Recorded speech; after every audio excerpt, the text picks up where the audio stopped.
Welcome to this episode of Discovering Laguna Woods. I'm Cindy Whitney, and today we're going to be learning how to start playing the fast-moving game of table tennis, otherwise known as ping pong. We're also going to learn how to maintain and even broaden our digital skills. You won't want to miss that. So stay tuned, and we'll be right back. Stay right there.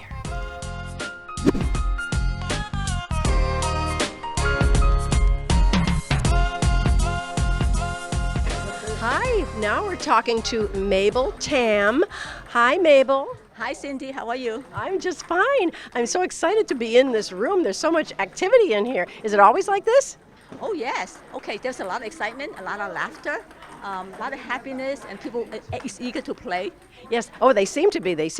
Now, you tell me that there's like the room is kind of organized by different groups of experience. Is that right? So how does that work? Okay, so today, every Wednesday, we have a newcomer hour, which is the inexperienced but willing to learn and want to have fun and have lots of laughter. And it's called the newcomer hour. And then they have maybe about 15 to 20 people each Wednesday to play 1 hour from 10:30 to 11:30 each week. Now, you told me that you just don't let them come in and play. You give them some lessons, right? What is that like? Yes. So for the people who sign up to join our club, I give them 2 1-hour free group lessons so that they can get started. Because when they come in, they don't know what to do, how to do forehand and backhand. And I told them I give them 1-hour lesson. As a group lesson, I can show them the basic, how to do forehand and the basic techniques so that they can get started, so they could be more enthusiastic into playing the table tennis. Oh, exactly. Now, we call it table tennis and ping pong. Is one of those more correct than the other? Well, the American call table tennis. The Chinese call them ping pong. Yeah. Well, I learned it as ping pong as a child, so I'm going to stay with that. Yeah. Now, so these people that are, I have to get back to these beginners because I think there's a lot of people at home thinking, I'd really like to try that. So you're telling me you've got the 2 hours, and then can they come in and just practice? Oh, sure. Anyone can come in, as long as you're a resident. You can come in anytime, and just make sure you wear sneakers because sneakers is important. And we supply paddle and balls for you. And by the way, our club sponsors this ball for free, so you can borrow our club ball to play. But we would really like you to join our membership so that you can help to pay for the ball. Oh, well, that's a pretty low investment to get started with this game. Now, let's go to the other end of ping pong. You've got some real champions in here, don't you? Yes, we do.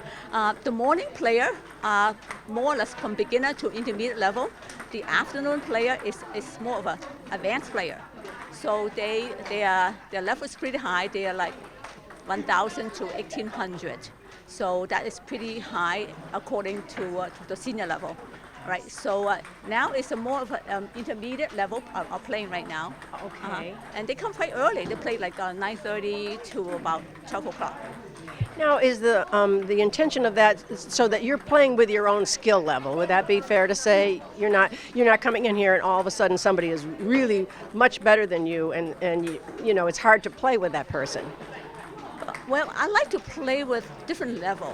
Sometimes I play with a newcomer. Sometimes I play with people who want to develop their skill. Sometimes I like to play with who's better than I am to see how I match with the better level, and I can learn from them. Yeah. Well, that's so true. Well, Mabel, I'm so grateful that you had a couple of minutes to talk with us this morning. I know you're busy playing too, and I took you away from your game, so thank you so much. And we're going to look around and look at some of the other players and talk to them as well. So thank you so much, Mabel. You're very welcome. Thank you for being here. I'll see you on the racquetball and the pickleball court. Yes. Okay. Thank you. And we'll be right back.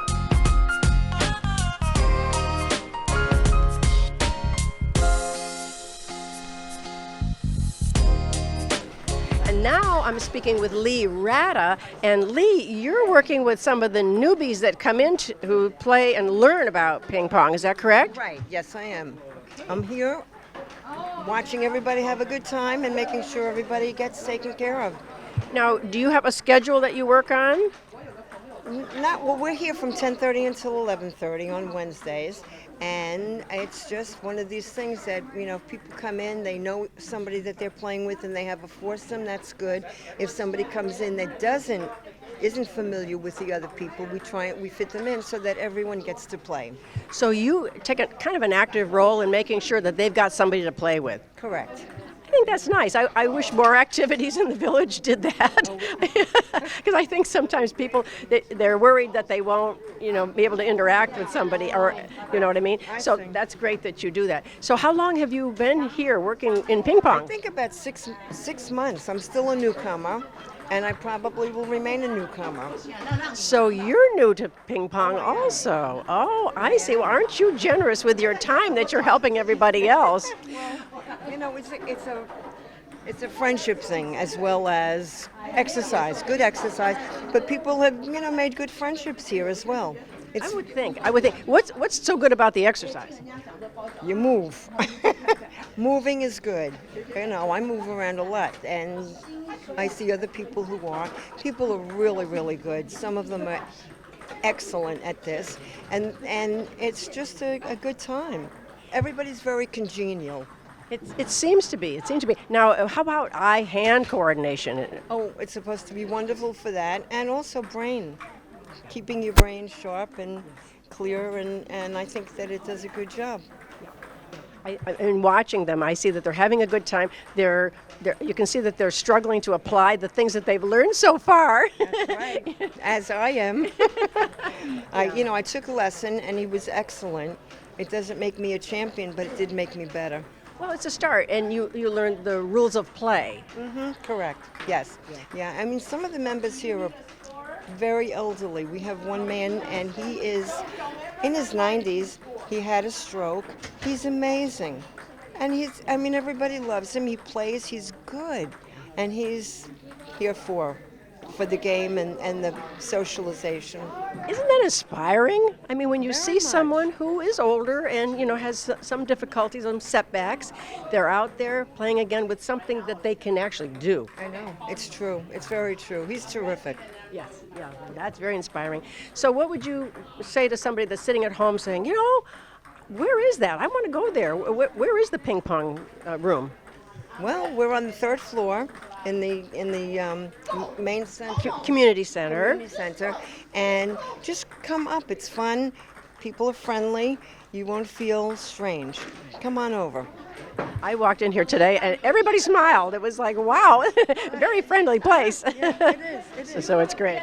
Well, Lee, thanks so much for what you do here. I know all of these folks behind us are very grateful for your help, and I think somebody watching is going to want to show up and have you show them how to play. Oh, okay. Well, we're here. Okay. Wednesday, 10:30 to 11:30-ish.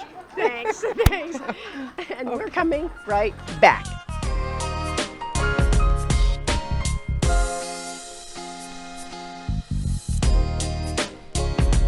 And now I'm speaking with Jerry Ludlam, who is the Ping Pong Club secretary. Hi, Jerry.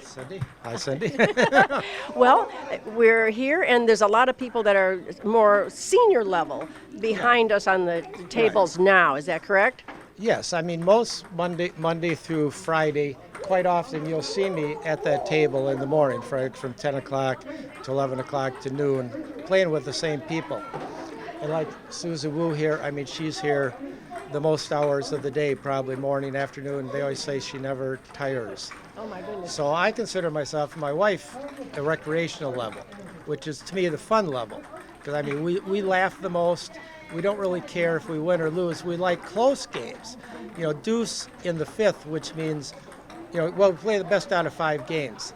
So if you have 2 games each, then if it goes to be 10-10, that's called deuce in the. That's the best thing.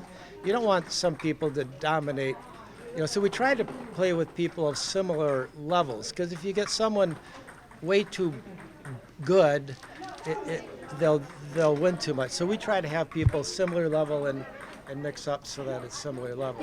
I agree with you. I play pickleball, and Yes. sometimes when you're playing too far over your skill level, you feel sort of dominated by the play, and you're not really learning anything. You're just trying to keep from getting hit. We know the level of different people, so we tend to play with similar the same people Sure. over and over again. And we should be fair that this is about 11:15 in the morning where we're here right now. So, so you say it's the socialization. You have the same people most of come. My wife, well, see, about 7 years ago when we moved in here, my wife and I knew nothing about table tennis. We came in here. Matter of fact, we met Mabel, who you first. Yes. We met Mabel and Sam at I think the New York club, and they said, "Oh, why don't you come by? Otherwise, I never would have came by." But we were no good because we'd never played. But so my wife and I just played hours and hours and against each other to build up level before we could go play against people. But then you play more and more with people, and then you become better and better and better. And you know, it's great because it's inside and it's nice and cool in here. We are experiencing a heat wave outside right now, and it's nice and cool in here. And there is an area where you can practice a lot if you're a newcomer. 2 roommates, yeah. But again, I played. I mean, to me, it's not just the sport of table tennis, because I think I mentioned to you, my wife and I have played at other places, table tennis, where you take one ball and you have the courts, but then you miss the ball and it goes way somewhere else, and then you're chasing the ball down. Here, you know, you're given like 20, the club pays out of its own money, like 20, 25 balls in the basket. You have a picker-upper, so you don't need to bend over and pick up. Well, that's good. And you got so you can keep playing and playing and playing. It's not just hit one ball, go chase one ball, hit one ball. Yeah, that's another thing. I've noticed there's a lot of these little orange balls all over the floor. Yeah, Mabel could tell you, but we buy thousands, like 2,000-3,000 balls at a time, at 17 cents a ball, I think. I think that's great. So you don't even have to come with anything; just show up, and everything is here. The paddles are here, the balls are here. Someone will step on one, you think a gunshot went off, but that's all right. That doesn't happen. Oh too boy. Well, that'd be interesting. All right. Well, Jerry, what would you say to somebody that's just moved here and says, I'd like to try ping pong? Well, giving it a try. The most common situation is people have played it 20, 30, 40 years ago, and we say, did you play it before? And they say yes, but then real life happened. They had family, they had jobs, so now they want to get back into it. So they have to get back the muscle memory, but they did play before. And now so those people are much better. I mean, people like me that didn't ever play, that's different. But a lot of the people here, especially the people from Asia, they had played as youngsters, so now they just have to relearn it. Well, Jerry, I can't thank you enough for talking to us today. We learned a lot about it, and I think we're going to get a lot of ping pong enthusiasts coming on over. Come in and give it a try. Thanks, Jerry. Thanks for letting us come in and bother you a little bit today. Okay, thank you. And we'll be right back.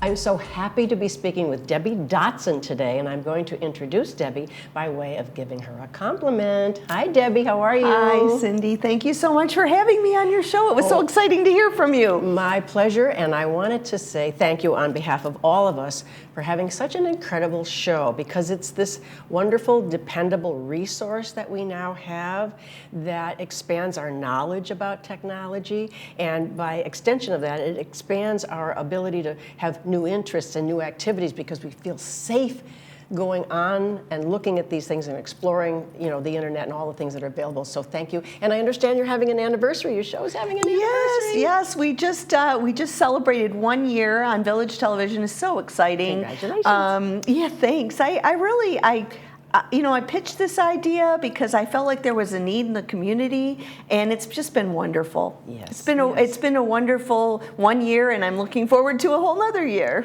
Well, we're very happy to hear that, because there's a great need. And I was thinking about it from my own point of view. Many of us are not new to technology. We can remember before technology. I remember my first job was in a mail room in the Mass Mutual Life Insurance Company. Wow. But the mail came through this series of pneumatic tubes. Oh, I remember those. It's like the Pony Express compared to today. But it was that sort of thing. And so, but we all remember that grand intervention in our work environment when computers came in. I mean, they come in one day because everybody has to be connected. So we're used to learning about technology. I guess that's the point I'm trying to make. We're not illiterate. when it comes to technology. But you're bringing, we don't have that work environment now. No. So you're connecting us with that. And tell me, how do you go about doing that? How do you know what we don't know? Well, I don't know what you don't know, but I speculate, and I also do hear a lot from the community, and you know, sometimes people go to the workshop at the PC workshop, or they go to the Mac workshop, and I hear, oh, there's a lot of questions about one particular topic. But I try to research what's happening in the world. I pay attention to a lot of different senior online sites to kind of hear, and of course I'm always policing the scam situation, because that's prevalent right now. And there's a wide variety in our community, and a wide variety of ages. We have new people coming in that have always had a computer at work, but we also have a large number of residents who never had a computer, and then we have the in-between. So every show I try to mix it up. I try to give a little higher level and a little lower level. Right, and that's tricky to do. It Because, is. you know, but the thing is, I think we can all relate to it. So that I think it is of interest to everybody, and we all know somebody who is in that group that never had technology. So we can pass that information on to them. And I always say your grandkids, if you have them, or even your kids, depending on your age, will help you, because they're not afraid to click. It's unbelievable. My grandson has the fastest thumbs I've ever seen. How do you do that? I keep asking him. But I wanted to ask you about perhaps a central reference of some of the topics, because they're all so good, and I want it to be sort of a go-to kind of a thing. Do you have a central repository of the topics or things that we just need to know that you could post? Right. So I have been thinking about that since the show started. What would be a good source? Because I have a consulting company, and I have some resources there. You can, of course, always watch the show again on YouTube. And a lot of my friends and a lot of my fans, believe it or not, I have fans. It was amazing when people came up and said, "Oh, we love your show." But I also, they play them back slowly. But I have been considering that. The community is in the process of developing a new website. It'll probably be 6 to 9 months before we get it up and running. I'd love to actually have a page on the website that people could click, Let's Talk Tech, and there'd be a link to the show and a link to resources around what I talked about in the show. Yes, and some of these things are urgent. 2 days ago, the first time ever in my life, I spilled a cup of coffee on my keyboard. That's correct. And I was just horrified. Googled it right away, tented the computer, got my hair dryer out of all things on cool setting, and took all the water off it. I mean, I would have never known to do that, but we have a resource. So I was hoping that you could have some resource that in the moment we can get back to those amazing things that you're telling us to keep us safe too. Someone told me about a grandmother in their family that she picked up the phone one time, and there was this screaming child on there and kept saying, "Grandma, Grandma, Grandma." And she said to that child, "Zach, is that you?" They had that child's name, and it was a scam, and she thought it was her grandson, and she said, "It doesn't sound like you." And he said, "I'm scared." And she went and sent all this money. A lot of money. In fact, we ran that scam, that scenario Cheryl and I did on the show. Cheryl Stritch is one of my sidekick. And we ran that scenario in an episode. I think that was in the August episode, but that's a terrible one where you hear the voice, and of course immediately your antenna go up. Oh my gosh, it's my grandchild. I have to help them. Yes. They also get that information from obituaries. They see all the family names and know. That's sad. Oh, yeah, well. Well, as they say, a special place for people like that. Scams are prevalent, though, and that is the one I would have to say. The one thing for me in my show, and the reason why I'm constantly talking about scams, is because I don't want anybody to ever get scammed, and seniors are the prey, and that's really unfortunate. Sure, and those things get updated. They change when as soon as we figure out one, they've moved on to the next one. So it's really, really important for us to know what is and what isn't. What is something that is something we really need to know. You also gave me some great advice, because I indicated that since I was spilling things on my computer, it might be time to get a new one. And the advice you gave me was to take everything off of my existing computer, which I'm constantly getting notices is full. Now, I don't even know if I figured that's a scam, so I don't pay any attention. It could be. Might be. It might be, might not be. But to take it off, put it on a hard drive so that I buy a clean computer, and if I want those things on, I can move them on and move them off. And I thought, I had never even thought about that. Yeah, because your computer's over a period of time, and I've had several computers, and I have to confess that I have all my computers pretty much for the last 15 or 20 years in a closet because I've never recycled them, but I have hard drives that I purchased. You can get a 1 terabyte hard drive for under $100 at Costco, and you can put everything on there, and then it's secure. And then also your computer is clean and fresh, and it's not, because you just never know what's in all that old stuff.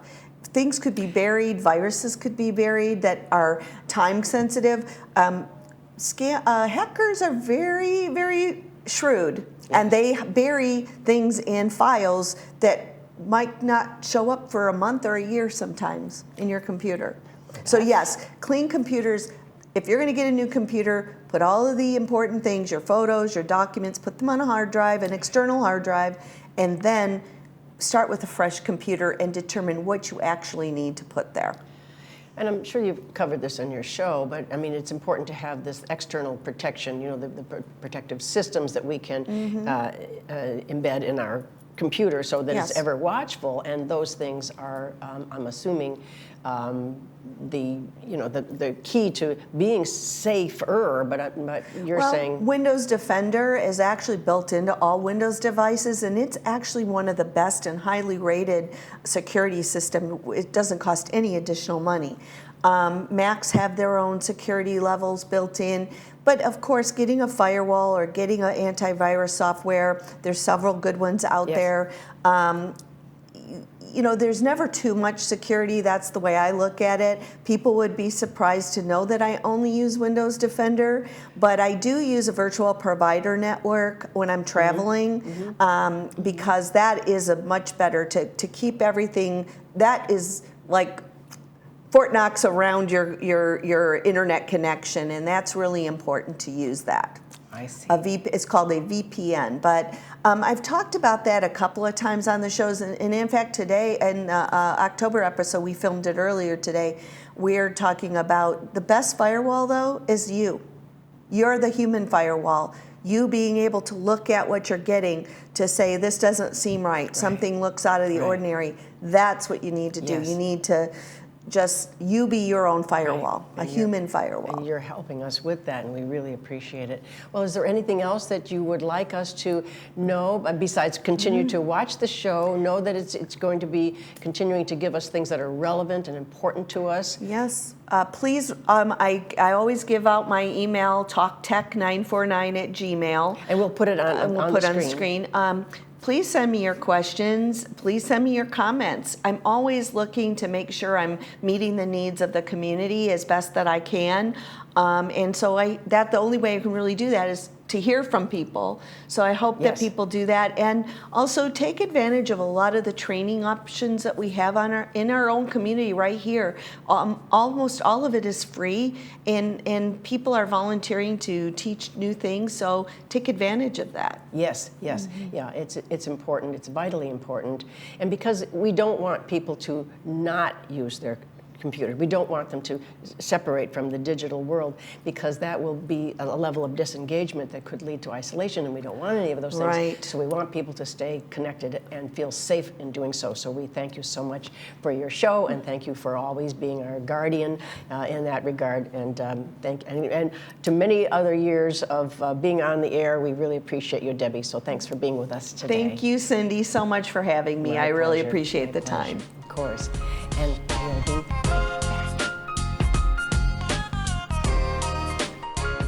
Thanks for joining us today as we learned how to be safer and more productive on our digital devices, and also that ping pong is a game really worth trying. Please join us every Wednesday and Sunday morning at 9:30 a.m. on Village Television, and anytime you want to on Village Television YouTube. Please take good care of yourselves and everyone around you. We look forward to seeing you next time and every time on Discovering Laguna Woods. Bye-bye.